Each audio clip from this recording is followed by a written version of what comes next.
सबसे पहले हम कुछ चीज़ें पढ़ लेते हैं, जैसे कि जो हवा होता है, तो हवा कैसे चलता है। तो हवा जो चलता है आपका, वो प्रेशर डिफरेंस कारण चलता है। कैसे चलता है? प्रेशर डिफरेंस, यानी जब भी प्रेशर डिफरेंस होगा हवा चलेगी। जितना ज़्यादा प्रेशर डिफरेंस होगा उतनी तेज हवा चलेगी, और प्रेशर डिफरेंस नहीं है, जीरो है, तो हवा नहीं चलेगी। ठीक है, तो यानी जो हवा का चलना होता है ये प्रेशर डिफरेंस कारण होता है। और हवा कैसे चलती है? तो हवा जो हमारी होती है वो हमेशा उच्च दाब से निम्न दाब की ओर चलती है। उच्च दाब से निम्न दाब की ओर चलती है। तो यहाँ देखिए ये चीज़ें लिखी हुई हैं। हवा का बहाव डेल्टा पी कारण यानी प्रेशर डिफरेंस, और उच्च दाब से निम्न दाब की ओर चलती है। अब हम चूंकि पढ़ने जा रहे हैं वायुदाब पेटियाँ, तो हमें ये पता होना चाहिए कि जो ये वायुदाब में पेटियाँ होती हैं, हालांकि इसमें कुल 7 वायुदाब पेटियाँ होती हैं। देखिए धरातल पर कुल 7 वायुदाब पेटियाँ हैं। तो इनके जो क्लासिफिकेशन इनका है, वर्गीकरण है, ये किस प्रकार किया गया है। तो देखिए उत्पत्ति के आधार पर वायुदाब पेटियों का विभाजन किया गया। कैसे किया गया? तापजन्य पेटियाँ और गत्यात्मक पेटियाँ। यानी जो तापजन्य होती हैं वे कहते हैं थर्मल बेल्ट, और गत्यात्मक को डायनेमिक बेल्ट। अब थर्मल बेल्ट में कितनी पेटियाँ होती हैं, गत्यात्मक में कितनी पेटियाँ होती हैं, ये सारी चीज़ें हम देखेंगे। तो अब यानी कि दो विभाजन किया गया, यानी कुछ पेटियाँ आपकी तापजन्य पेटियाँ होती हैं, यानी इनका जो रीजन होता है वो थर्मल कॉज होता है, यानी ताप कारण उत्पन्न होती हैं, और कुछ गत्यात्मक कारणों से उत्पन्न होती हैं। तो अगर हम देखें तापजन्य पेटियों के बारे में हम देखें, यानी कि जो हमारी थर्मल बेल्ट है, ये देखते हैं। तो अब देखिए ये फिगर देखिए आप, अगर ये हमारी पृथ्वी है, ये हमारा भूमध्य रेखा यानी इक्वेटर है, और ये हमारा नॉर्थ पोल, ये साउथ पोल है। ठीक है, यानी उत्तरी ध्रुव दक्षिण ध्रुव। तो हमें पता है, हम पहले ही पढ़ चुके हैं कि जो हमारा विषुवत रेखा या भूमध्य रेखा होता है उस पर क्या होता है, सूर्य की किरणें लंबवत पड़ती हैं, और यहाँ पे जो औसत वार्षिक तापमान होता है वो सर्वाधिक होता है। ठीक है, औसत वार्षिक जो तापमान होता है यहाँ पे सर्वाधिक होता है। ठीक है, और वही बात करते हैं ध्रुवों की ओर, चाहे हम उत्तरी ध्रुव देखें चाहे दक्षिण ध्रुव, तो ध्रुवों की ओर जाने पर क्या होता है, तापमान में कमी आती है, तो ध्रुवों पे न्यूनतम तापमान होता है। तो इस कारण से क्या होता है, अब हम पहले ही पढ़ चुके हैं कि जब तापमान जहाँ पे अधिकतम होता है, मैक्सिमम होता है जिस जगह पे, वहाँ पे वायुदाब में वायुदाब सबसे कम होता है। जहाँ ताप सबसे अधिक वहाँ वायुदाब सबसे कम। अब कैसे? तो देखिए बता देता हूँ फिर से मैं एक बार। अब जब इस क्षेत्र में क्या होगा, हाई टेम्परेचर होगा, बिल्कुल औसत तापमान यहाँ पे हमेशा उच्च होता है। जब उच्च औसत वार्षिक तापमान है तो यहाँ क्या होगा, हवाएं जो होंगी ये गर्म होंगी। इस क्षेत्र की जो हवाएं होंगी वो गर्म होंगी। ठीक है, और गर्म हवाएं क्या होती हैं, गर्म हवाएं जो हमारी होती हैं वो हल्की होती हैं। गर्म होने के कारण हल्की हो जाती हैं, और हल्की जो चीज़ें होती हैं, हवाएं होती हैं, वो क्या करती हैं, ऊपर मूव करती हैं।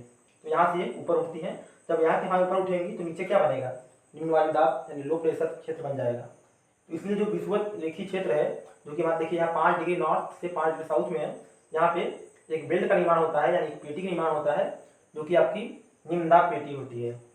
तो इसे क्या नाम दिया गया, इसे नाम दिया गया विषुवत निम्न दाब पेटी। ये लो प्रेशर रेंज है। लो प्रेशर क्यों? क्योंकि यहाँ की हवाएं ऊपर हो जाती हैं, और इसी का थर्मल काज ये, यानी कि तापमान कारण हुआ ना यहाँ पे आपका प्रेशर लो। इसी के आप अनुरूप देखें, यहाँ पे हम ध्रुवों पे दोनों तरफ क्या होता है, टेम्परेचर काफी लो होता है। अब जब टेम्परेचर काफी हाई था तो क्या हुआ था, वहाँ प्रेशर लो था। अब जब टेम्परेचर लो होगा तो क्या होगा, यहाँ पे प्रेशर ज़्यादा होगा। यानी जो यहाँ पे जो बेल्ट बनेगा और यहाँ पे जो बेल्ट बनेगा ये हाई बेल्ट बनेगी। तो यहाँ देखिए ध्रुवीय उच्च दाब पेटी, यानी कि high polar belt, high pressure polar belt, और यहाँ पे दक्षिणी ध्रुव दाब पेटी। यहाँ पे दोनों जगह उच्च दाब पेटी है। इस तरह से आप कह सकते हैं कि यानी जो तापजन्य कारण, यानी कि जो ताप के कारण कितनी पेटियां बनी, तो एक ये वाली विषुवत निम्न दाब पेटी, और एक ध्रुवीय उत्तरी ध्रुवी, और एक दक्षिणी ध्रुवी उच्च दाब, यानी एक निम्न दाब और 2 उच्च दाब, कुल तीन पेटियां बनी, 3 पेटियां। और टोटल कितनी है, ये बनी थी ताप कारण, टोटल कितनी है 7, यानी 4 किस कारण बनेंगी, गत्यात्मक कारण। अब कैसे बनेगी इसके बारे में देखेंगे। अब हमने देखा कि यहाँ पे तापमान कारण क्या हो रहा था, यहाँ पे निम्न दाब क्षेत्र बना और यहाँ पे उच्च दाब क्षेत्र है। ठीक है, तो इस तरह से क्या होना चाहिए था कि यहाँ पे निम्न दाब है तो ध्रुवों की तरफ जाने पर क्या होना चाहिए, तापमान बढ़ना जाना चाहिए, बढ़ते जाना चाहिए। तो यहाँ बढ़ना चाहिए, देखिए यहाँ पे उच्च हो रहा है, फिर देखिए आगे निम्न हो जा रहा है। ठीक है, यहाँ निम्न हो जा रहा है, यहाँ निम्न नहीं होना चाहिए था। ठीक है, तो ये किस कारण से हो रहा है, तो देखिए होता क्या है, पृथ्वी जो हमारी है क्या होती है, अपने अक्ष पे घूमती है। ठीक है, जब ये अपने अक्ष पे घूमती है तो इस पर क्या लगता है, एक आपका बल लगता है। उस बल का नाम है अपसारी बल, जिसे इंग्लिश में आप सेंट्रीफ्यूगल फोर्स कहते हैं।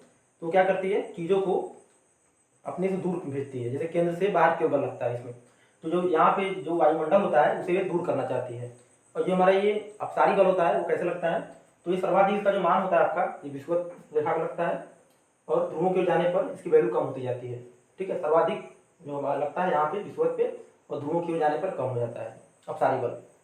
अब यहाँ पे चूंकि हमने बताया आपको कि ये ताप कारण यहाँ पे लो प्रेशर बना, इसमें आप अगर सोचें तो यहाँ पर चूंकि मैक्सिमम लगता है, तो यहाँ एक रीजन ये भी हो सकता है कि यहाँ जो ये निम्न दाब बना है ये आपका अपसारी बल कारण बना हो। लेकिन ज़्यादातर किताबों में यही मान्यता दी गई है कि ये ताप कारण यहाँ से हवाएं उठी और गर्म हुई, क्योंकि हवाएं उठी तो यहाँ पे निम्न दाब क्षेत्र बना। तो हम उसी पढ़ेंगे, तापमान को यहाँ पे कारण मानते हैं। ठीक है, तो ये हो गया। अब चलिए पढ़ेंगे हम लोग कि जो, क्योंकि हम एक ये बेल्ट और ये बेल्ट और ये बेल्ट पढ़ चुके हैं, तापजन्य पेटियाँ। बची 4 बेल्ट कौन कौन सी, ये 30 से 35 साउथ, 30 से 35 नॉर्थ, 60 से 65 साउथ, 60 से 65 नॉर्थ। तो देखिए क्या होता है, हमने आपको बताया था यहाँ पे हाई टेम्परेचर के कारण यहाँ पे क्या हुआ, गैसें गर्म हुई, गैसें गर्म हो क्या हुआ, ऊपर उठी। ऊपर कहाँ उठी, तो क्षोभ मंडल की ओर। पढ़ाया हमने आपको, क्षोभ मंडल की ओर उठी और कितनी ऊंचाई पर उठी, 10 से 12 किलोमीटर, यानी कि आपका ऊपरी क्षोभ मंडल के आसपास 10 से 12 किलोमीटर ऊंचाई तक उठी। देखिए यहाँ दिखाया हमने 10 से 12, इसको ऐसे दिखाया क्योंकि इस पर दिखा नहीं सकते हम ये चीज़ बोर्ड पे। तो 10 से 12 किलोमीटर ऊंचाई पे उठी है। ठीक है, अब ऊंचाई पे उठी 10 से 12 ही क्यों उठी, और ऊपर जा सकती थी, लेकिन क्या हुआ, जैसे जैसे ये ऊपर उठी इनका टेम्परेचर कम होता गया। और जब टेम्परेचर कम हुआ तो क्या हुआ, ये गैसे इनका मतलब जब कम टेम्परेचर कम हुआ तो ये भारी हो गई, यानी कि उच्च दाब बना है। तो 10 से 12 किलोमीटर के ऊपर आके ये यहाँ पे हाई प्रेशर जोन बनाती हैं। अब हाई प्रेशर जोन बनाती हैं यानी भारी हो गई, तो फिर ये नीचे नहीं जा पाती। क्यों नहीं जा पाती, नीचे जाना चाहती है, जा नहीं पाती। क्यों, क्योंकि नीचे तो लगातार संवहन धाराओं के रूप में, क्योंकि यहाँ पे गर्म होकर हवाएं उठ रही हैं संवहन धाराओं के रूप में, तो लगातार संवहन धाराएं उठ रही हैं जो उसे नीचे नहीं जाने देती इस बेल्ट पे फिर से। तो अब ये क्या करेंगी यहाँ पे, तो इन्हें मजबूरन क्या करना पड़ेगा, अब ये विक्षेपित होंगी। तो इसकी एक लाइन किधर जाएगी, एक शाखा जाएगी उत्तरी ध्रुव की ओर, दूसरी जाएगी दक्षिण ध्रुव की ओर। यहाँ में देखिए दिखाया है, ये 10 से 12 किलोमीटर उठा यहाँ से। ठीक है, उठा और फिर ये इधर गया उत्तरी ध्रुव की ओर, दूसरा एक इधर भी बना देते हैं, इधर गया दक्षिण ध्रुव की ओर। ठीक है, तो एक इधर गया एक इधर गया, अब इतना हो गया। अब इसी समय देखिए क्या हो रहा है, क्योंकि पृथ्वी घूम रही है। तो अब हम चलते हैं 60 डिग्री से 65 डिग्री नॉर्थ की ओर। हम ऊपर के गोलार्ध पढ़ेंगे तो नीचे का सेम उसी तरह हो जाएगा। तो 60 से 65 डिग्री देखिए इस समय क्या हो रहा है, क्योंकि पृथ्वी घूम रही है तो यहाँ पे क्या लग रहा है, अपसारी बल इस पेटी पे लग रहा है। यहाँ पे सर्वाधिक जो वैल्यू है, काफ़ी मात्रा में यहाँ लग रही है वैल्यू अपसारी बल का। तो जब यहाँ पे ये पेटी घूम रही है तो यहाँ पे क्या हो रहा है, अपसारी बल के कारण ये जो पेटी है, यहाँ पे जो गैसेज हैं यानी वायु है, वो क्या हो रही है, पृथ्वी से दूर जा रही है, यानी ऊपर उठ रही है। अब जो वायु जब ऊपर उठती है तो उसे कहते हैं आरोहण, वायु का आरोहण, ऊपर उठना। और जब वो नीचे आती है उसे कहते हैं अवरोहण। तो ये आपको टर्म्स पता होना चाहिए। तो यहाँ से क्या होती है, वायु ऊपर उठती है, यानी वायु का आरोहण होता है। क्यों उठती है, अपसारी बल के कारण, अपसारी बल के कारण ये ऊपर उठती है। तो यहाँ पे क्या क्रिएट होगा, जब भी वायु धरातल से ऊपर उठेंगी तो जहाँ से उठेंगी वहाँ पे क्या क्रिएट होगा, लो प्रेशर जोन। क्योंकि अब यहाँ से हवाएं ऊपर उठेंगी और फिर क्या करेंगे, ऊपर जाएंगे, फिर से वही होगा, ऊपर जाने के बाद ठंडी होंगी और वहाँ पे फिर हाई प्रेशर, यहाँ पे हाई प्रेशर इधर बेल्ट बनाएंगी। कहाँ पे, फिर 10 से 12 किलोमीटर ऊंचाई पे। और फिर क्या करेंगी, अब हाई प्रेशर अब नीचे जा नहीं पाएंगे, क्योंकि नीचे तो यहाँ से लगातार अब सारे बल कारण वायु उठ रही हैं, नीचे नहीं जा पाती। फिर से ये अब ये इसी की तरह यहाँ पे ये भी मूव करती है, 2 शाखाओं में बढ़ती है। देखिए दिखाया है, एक शाखा इधर निकल गई और दूसरी शाखा चल गई इधर। अब हमने पहले बताया कि यहाँ से भी जो हमारी विषुवत निम्नदाब पेटी है, यहाँ से भी 2 शाखाएं निकली थी, एक शाखा इधर गई थी, एक शाखा इधर, और यहाँ पे भी 2 शाखाएं निकली, एक शाखा इधर एक शाखा इधर। अब देखिए इन शाखाओं को देखिए, अब ये यहाँ से एक फॉर्म उठी थी ऊपर और यहाँ से उठी थी, इसकी एक शाखा इधर मुड़ी, इसकी एक शाखा इधर मुड़ी। अब ये दोनों जाके क्या करती हैं, अब ऐसे देखिए उठेंगी और दोनों इधर जाएंगी और यहाँ पे 30 से 35 डिग्री पे जाके लड़ेंगी, इनमें टकराहट होगा। टकराहट के कारण क्या होगा, जब ये वायु में टकराएंगी, ऊपर में टकराएंगे, क्या होगा, ये नीचे की ओर प्रवाहित हो जाएंगी। यहाँ टकराएंगी और देखिए यहाँ दिखाया मैंने, नीचे की ओर प्रवाहित होंगी और जो नीचे प्रवाहित होंगे क्या करेंगे, इस पर दाब डालेंगे 30 से 35 डिग्री पेटी पे। तो दाब डालेंगी तो यहाँ पे क्या क्रिएट होगा, हाई प्रेशर, उच्च दाब क्रिएट होगा। तो इसलिए जो ये हमारा 30 डिग्री से 35 डिग्री का चांस है, इसका नाम क्या दिया गया, उपोष्ण उच्च दाब पेटी।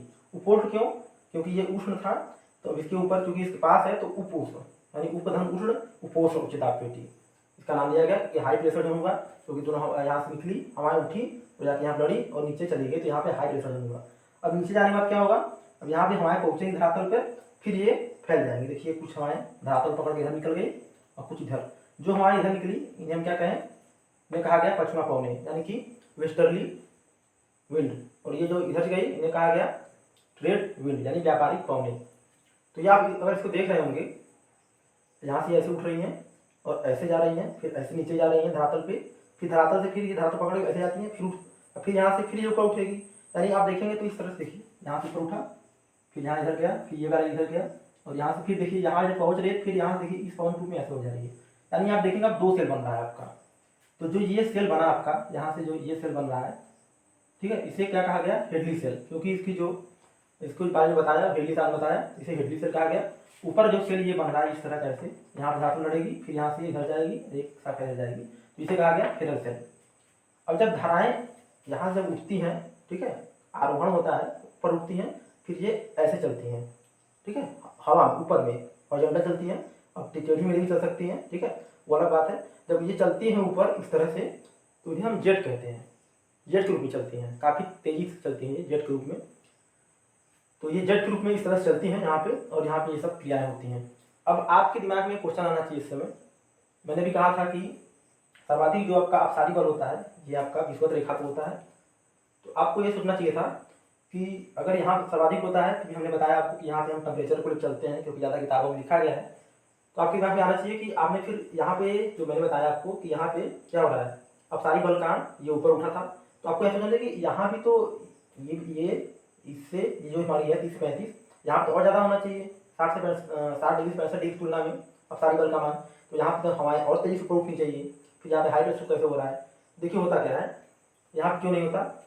अब यहाँ पे ये उठने का कोशिश तो करती है, यहाँ की जो हवाएं होती हैं, अपसारी बल लगता है, काफ़ी मात्रा में लगता है, उठना चाहती हैं, लेकिन अब चूंकि ये जो हवाएं ये इधर निकली थी, ये वाली विषुवत निम्नदाब पेटी से निकली थी ध्रुवों की ओर, ये जो जाती हैं इधर, तो इसको क्या करती हैं, यहाँ पे ये दबा देती हैं। देखिए फेरल से यहाँ निकली है उपध्रुवीय से एक, और ये जाके इसको दबा देती है, उठने नहीं देती है। इसलिए यहाँ पे लो प्रेशर नहीं बन पाता, यहाँ पे हाई प्रेशर हो जाता है, ये वायु उठ ही नहीं पाती हैं। और यहाँ पे ऐसा कुछ नहीं है, इसे यहाँ पे कोई दबा नहीं पाता है, इसलिए यहाँ से ये उठ जाती हैं, और एक जाती है इधर की तरफ और एक इधर की तरफ। मैं बताया आपको यहाँ पे 2 सेल का निर्माण हुआ इतने में, एक यहाँ पे हेडली सेल, दूसरा फेरल सेल। अब आगे बढ़ते हैं। तो देखिए उपध्रुवी निम्नदाब पेटी, हमने यहाँ पर आपको बताया था कि यहाँ से जब क्या हुआ था, अपसारी बल कारण हमारे ऊपर उठी थी और उसे दाब बनाया था। फिर 2 भागों में विभक्त हो गई, 2 शाखाओं में, एक चली गई ध्रुव की ओर, दूसरा विषुवत की ओर। देखिए ध्रुव की ओर, सॉरी ध्रुव की इधर और दूसरा विषुवत की ओर। तो इसके बाद हमने पढ़ लिया जो गई विषुवत की ओर, ठीक है। अब देखिए एक शाखा जो इसकी ध्रुव की ओर गई, देखिए ये गई है ना, ध्रुव की ओर, इसे आप समझना पड़ेगा। अब देखिए इतना जो क्षेत्र हमारा है, इसको अगर हम, क्योंकि हमारा ये ठोस गोला है, गोले के रूप में हम कल्पना करें, तो ऊपर का क्षेत्र कुछ ऐसा होगा, जैसे हमने बनाया यहाँ पे। तो क्या होगा, इसके जो चारों तरफ से जो हवाएं होंगी ध्रुवीय बेल्ट से ऊपर की ओर जाएंगी ध्रुवों की ओर, तो ये इस तरह से जाएंगी और ऊंचाई जाएगी 10 से 12 किलोमीटर बताया मैंने, ऊपर उठ के जाएंगी, कुछ ऊपर उठ के जाएंगी। तो यहाँ पे जाके ये, ठीक है, मैंने बनाया फिगर, यहाँ पे जाके इनका टकराव होगा और यहाँ पे ये भंवर का निर्माण करेंगी।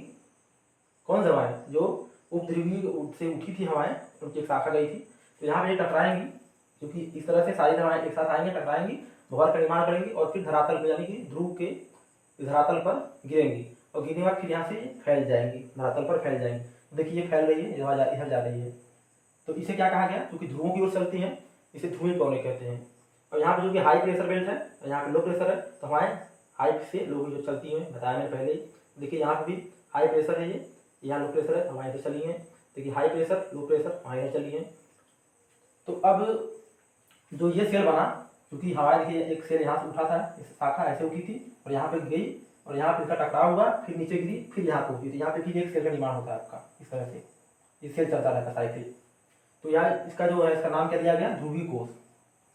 अब देखिए, देख लीजिए इसमें, अब ये जो हवाओं का डायरेक्शन है, इसके बारे में ये हमने क्यों दिखाया इस तरह से।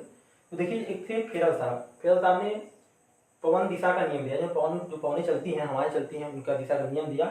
उन्होंने बताया कि जो हवाएं होती हैं वो विषुवत रेखा, यानी जो हमारी उत्तरी गोलार्ध है, दक्षिणी गोलार्ध है, उनमें अलग अलग इनका मूवमेंट होता है, चलने की अलग अलग दिशाएं होती हैं। क्या होती हैं, उन्होंने बताया कि जो उत्तरी गोलार्ध है उसमें हवाएं अपने दाहिने चलती हैं, और दक्षिणी गोलार्ध में अपने बाएं चलती हैं। तो देखिए यहाँ पे ये देखिए ये अपने दाहिने हैं, अब इसको इधर देखेंगे हम, यहाँ देखेंगे तो ये दाहिने जा रही है, मुड़ रही है, यहाँ से देखें तो ये दाहिने मुड़ रही है, ठीक है, यहाँ से देखेंगे तो ये दाहिने मुड़ रही है, यहाँ देखेंगे इधर से इसको देखेंगे तो ये अपने बाएं मुड़ रही है, ये भी इस तरह से उन्होंने बताया। फिर ने बताया था हवाओं का नियम, और इसे पछुआ पौने, ये व्यापारी पौने हैं, ये कहाँ चलती हैं, उपोष उच्च दाब पेटी से इधर की तरफ और ये इधर की तरफ, ध्रुवीय पौने यहाँ चलती है। तो ये सारी चीज़ें हो गई। और मैंने बताया था आपको कि जब धाराएं यहाँ से उठती हैं तो जब यहाँ से चलती हैं इस तरह से चलती हैं तो इसे जेट के रूप में चलती हैं, और यहाँ से ये उठेंगे फिर जो ये चल रही है आपकी ऊपर जो चलती है हॉरिजॉन्टल, ये जेट के रूप चलती है, जहाँ भी ये जेट के रूप में। अब जेट वाला ये सब कहाँ से कॉन्सेप्ट आया, तो एक्चुअली जब द्वितीय विश्व युद्ध हो रहा था तो उसमें जब हवाओं में जब हवाई जहाज काफ़ी उड़ रहे थे, उसमें लड़ाई जब हो रही थी द्वितीय विश्व युद्ध के दौरान, तो क्या हुआ जब वो चल रहे थे तो उन्होंने इस बल का अनुभव किया। कैसे किया, अब देखिए कुछ जेट इधर चल रही हैं, कुछ इधर चल रही हैं। जब ये इस क्षेत्र में पहुंची 10 से 12 किलोमीटर पे चूंकि हवाएं चल रही हैं, तो उन्होंने इसको महसूस किया। अगर उसकी डायरेक्शन जा रहे थे तो उसमें वो सपोर्ट कर रही थी, और अपोजिट में जा रहे थे तो क्या कर उसका विरोध कर रही थी। तो इस प्रकार इसी समय द्वितीय विश्व युद्ध के दौरान इसका पता चला, तब इस पर जाके काफ़ी रिसर्च हुई। तो ये हमने आपको बताया। अब उपध्रुवीय निम्न दाब पेटी इसको क्यों कहा गया, क्योंकि ये ध्रुवों के पास है। तो अब ध्रुवों के पास जो है, ध्रुवों के पास है तो ये उपध्रुवी, ठीक है। अब जैसे कि कोई चीज़ होता है उसका उप मतलब उसका छोटा भाग, और यहाँ पे चूंकि ये मेन ध्रुव है तो उसके नीचे क्या होगा उपध्रुव। इसी प्रकार यहाँ पे ये उष्ण क्षेत्र होता है, ठीक है, इसलिए इसे उपोष्ण बोला गया, उपोष्ण। इसी प्रकार नीचे की भी सब चीज़ें हैं। यहाँ पे हमने अच्छा देशांतर बता दिया आपको, ये सारी चीज़ें मैंने बताया। देखिए अब कितनी बेल्ट हो गई, तो एक 3 तो आपकी हो गई तापमान वाली, 1 2 3, और बचा 4, ये वाला 1 2 और 3 और 4। ये कौन सी बेल्ट है, ये आपकी डायनिंग बेल्ट है। तो अब फिर से एक बार आपको मैं कराता हूँ रिवीजन क्विक। देखिए यहाँ क्या होता है, ये हमारी विषुवत 5 डिग्री नॉर्थ से 5 साउथ, यहाँ पे काफ़ी सूर्य ताप की मात्रा पड़ती है, हाई टेम्परेचर हमारे ऊपर उठती है। ऊपर उठ के क्या होती है, संवहन धाराओं के ऊपर उठती है। संवहन धाराओं मतलब जब हमारे गर्म होकर ऊपर उठती हैं तो उसे हम संवहन धाराएं कहते हैं। संवहन धाराएं रूप में ऊपर उठती हैं, और ऊपर उठने के बाद ठंडी होती है, जिससे यहाँ पे उच्च वायु दाब का क्षेत्र बनाती हैं, और नीचे नहीं जा पाती क्योंकि संवहन धाराएं लगातार उठ रही हैं। फिर ये ध्रुवों की ओर मूव करती हैं। देखिए ध्रुव एक इधर की एक इधर की मूव करती हैं। और इसी समय आपका अपसारी बल कारण जो हमारा 60 डिग्री से 65 डिग्री अक्षांश है, यहाँ से अपसारी बल कारण सॉरी हवाएं ऊपर उठती हैं। फिर ये 2 भागों में ये भी विभक्त होती हैं, जैसे यहाँ पे 2 भाग में विभक्त हुई थी, तो इसकी एक भाग इसकी और एक भाग इस वाली की यहाँ पे आके ये मिलती है 30 से 35 डिग्री अक्षांश पे, और लड़ती हैं और धरातल पे आके गिरती हैं। धरातल पे आके गिरती हैं तो यहाँ पे हाई प्रेशर जोन क्रिएट करती हैं, जिसे हम उपोष्ण उच्च दाब पेटी कहते हैं, क्योंकि उष्ण दाब के पास है इसलिए उपोष्ण उच्च दाब पेटी। इसे अस्वच्छांश भी कहते हैं। अस्वच्छांश इसलिए कहते हैं, अस्वच्छांश क्योंकि पहले जब व्यापारी लोग हुआ करते थे वो नाव में लेके घोड़ों को व्यापार करने के लिए लेके आते थे, तो जब ये इस क्षेत्र में पहुंचते थे 30 से 35 डिग्री में, तो क्या होता था यहाँ पे हाई प्रेशर होता था। हाई प्रेशर का हमें लगता था कि अब नाव जैसे डूबने वाली स्थिति में आ जाती थी, तो वो जो उनके पास घोड़े होते थे उन्हें वो समुद्र में फेंक दिया करते थे। समुद्र में फेंकने का मतलब कि वो ताकि प्रेशर कम हो पाए, क्योंकि दबाव पड़ रहा है, ऊपर दबाव, घोड़े का भी दबाव है, वजन है, तो घोड़े हटा देते थे जिससे कि उनकी जान बच पाए। इसलिए इस तरह से इनका अस्वच्छांश नाम पड़ा इस पेटी का, 30 से 35 डिग्री। और ये मैंने बता दिया उपोष्ण उच्च दाब पेटी। अब यहाँ देखिए बताया कि यहाँ हवाएं उठी, यहाँ से देखिए ये उठी है ऐसे उठी, और यहाँ फैल गई और नीचे गिरी। नीचे गिरने के बाद ये फैल गई, ये हवाएं कुछ इधर निकली कुछ इधर निकल गई। इधर जो निकली उसे कहा व्यापारी पवन है, इधर जो गई इसे कहा पछुआ पवन है। जहाँ से निकली थी जो कि शाखा जो ध्रुवों की ओर गई, ध्रुवों पर जाकर इस तरह से जाती है, यहाँ से पूरी चारों तरफ से जाती है और यहाँ पे लड़ती है, और यहाँ पे भंवर का निर्माण करती है, फिर धरातल पे गिरती है। धरातल पे गिरने के बाद फिर ये फैल जाती है, क्योंकि गिरेगी तो ये हाई प्रेशर जो है तो लो प्रेशर की ओर जाएगी, नहीं इधर आएगी, इसे ध्रुवीय पौने कहा गया। तो इस लेक्चर में मैंने आपको इतनी सारी चीज़ें समझाने की कोशिश की है। मैंने कोशिश की है कि आपको आसान शब्दों में ये सारी चीज़ें बताया जा सके। तो उम्मीद है आपको ये वीडियो पसंद आया होगा। अगर ये वीडियो आपको जरा सा ही पसंद आता है मेरा लेक्चर, तो आप लोग जरूर चैनल सब्सक्राइब कीजिए, लाइक कीजिए और शेयर करना बिल्कुल ना भूलें। तो दोस्तों आज के